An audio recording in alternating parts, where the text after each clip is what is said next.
کلیسیا کے ساتھ وفادار رہنا اور خداوند یسوع مسیح کی تعلیمات میں قائم رہنا۔ اس کا مطلب یہ بھی ہے کہ ارمیا نبی جیسی روح سے مالا مال ہونا جو خدا کی طرف سے ہم کلام ہوتا اور اس کے لیے ہر ایک قربانی دیتا ہے، وہ خدا سے اس کا اجر بھی پاتا ہے۔ خداوند یسوع مسیح ہمیں بتاتے ہیں کہ آسمان کی بادشاہی کھیت میں چھپے ہوئے خزانے اور بیش قیمت موتی کی مانند ہے، لیکن دنیا کی تمام تر دولت دلی راحت اور تسکین نہیں دے سکتی۔ دراصل ہماری آخری منزل آسمان ہے اور یہی ہمارا اجر ہے۔ اس کا مطلب ہے کہ خداوند یسوع مسیح میں حقیقی زندگی ہمیں خداوند کی بادشاہی میں داخل ہونے کے قابل بناتی ہے۔ مقدسین کی مانند ہمیں ہر روز خداوند یسوع مسیح کے ہم سفر رہنا ہے۔ صرف اتوار کے اتوار دعا نہ کریں، بلکہ ہم ہر روز خداوند یسوع مسیح کے ساتھ رہیں اور ہر ایک چیز اور انسان پر خداوند یسوع ہی کو ترجیح دیں۔ میرے عزیزو، آج کی جو تمثیلیں ہمیں بیان کی گئی ہیں، چھپے ہوئے خزانے کی تمثیل، اب تک تمثیلیں یہی سکھاتی آ رہی تھیں کہ بادشاہی میں نیک اور بد، راست اور ناراست رایا دونوں ہی ہوں گی۔ اگلی دو تمثیلیں یہ سکھاتی ہیں کہ راست باز رایا کی دو اقسام ہوں گی۔ نمبر 1، کلیسیائی دور سے پہلے اور اس کلیسیائی دور کے بعد ایمان لانے والے یہودی، اور نمبر 2، موجودہ دور میں ایمان لانے والے یہودی اور غیر قوم لوگ۔ خزانہ کی تمثیل میں خداوند یسوع مسیح نے بادشاہی کو کھیت میں چھپے ہوئے خزانے کی مانند بیان کیا ہے۔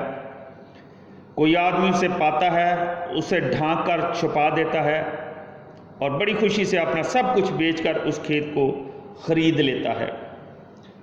ہمارے نزدیک آدمی خداوند یسوع مسیح خود ہے۔ گیہوں اور زوان کے تمثیل میں بھی آدمی وہ یعنی خداوند یسوع مسیح خود تھا۔ خزانہ ایمان لانے والے خدا پرست یہودیوں کے بقیہ کی نمائندگی کرتا ہے، جو خداوند یسوع مسیح کی زمینی خدمت کے دوران موجود تھا اور جب کلیسیا فضا میں اٹھا لی جائے گی اس کے بعد پھر موجود ہوگا۔ جہاں اسرائیل کو خدا کی خاص ملکیت یا خزانہ کہا گیا ہے، وہ کھیت میں چھپے یعنی ساری دنیا میں تتر بتر ہیں اور سوائے خدا کے ان کو کوئی نہیں جانتا۔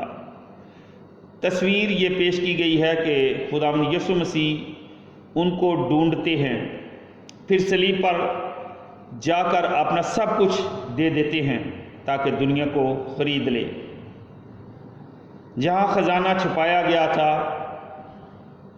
فدیہ یا یافتہ اسرائیل کو چھپنے سے اس وقت باہر لایا جائے گا جب اس کی مخلصی سیون سے آئے گی اور مسیح کی اس 1000 سالہ بادشاہی کو قائم کرے گی جس کا مدت سے انتظار تھا۔ بعض اوقات اس تمثیل کا اطلاق ایک گنہگار شخص پر کیا جاتا ہے جو خزانہ یعنی مسیح کو پانے کے لیے سب کچھ دے ڈالتا ہے، لیکن اس تشریح سے فضل کے عقیدہ کی نفی ہوتی ہے جو زور دیتا ہے کہ نجات بالکل مفت ہے۔ بیش قیمت موتی کی تمثیل، بادشاہی کو اس سوداگر کی مانند بھی بیان کیا گیا ہے جو عمدہ موتیوں کی تلاش میں تھا۔ جب اسے ایک غیر معمولی بیش قیمت موتی ملا تو اس نے اسے خریدنے کے لیے سب کچھ قربان کر دیا۔ ایک گیت ہے کہ مسیح میں میں نے پایا ہے ایک موتی بیش بہا۔ اس گیت میں موتی نجات دہندہ ہے اور پانے والا گناہگار ہے، مگر ہم پھر وہی احتجاج کریں گے کہ گناہگار کو سب کچھ بیچنے کی ضرورت نہیں اور نہ وہ مسیح کو خرید ہی سکتا ہے۔ ہمارا ایمان ہے کہ سوداگر خداوند یسوع مسیح ہے اور کلیسیا بیش قیمت موتی ہے۔ مسیح نے اس موتی کو خریدنے کے لیے کلوری پر اپنا سب کچھ قربان کر دیا۔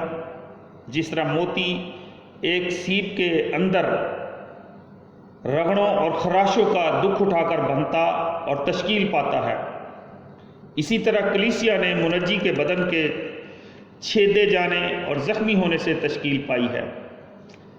یہ بڑی دلچسپ بات ہے کہ خزانے کی تمثیل میں خود بادشاہی کو خزانے سے تشبیہ دی گئی ہے۔ یہاں بادشاہی کو موتی نہیں بلکہ سوداگر کی مانند کہا گیا ہے۔ یہ فرق کیوں؟ گزشتہ تمثیل میں زور خزانے یعنی مخلصی یافتہ اسرائیل پر ہے۔ بادشاہی اسرائیلی قوم سے بہت قریب تعلق رکھتی ہے۔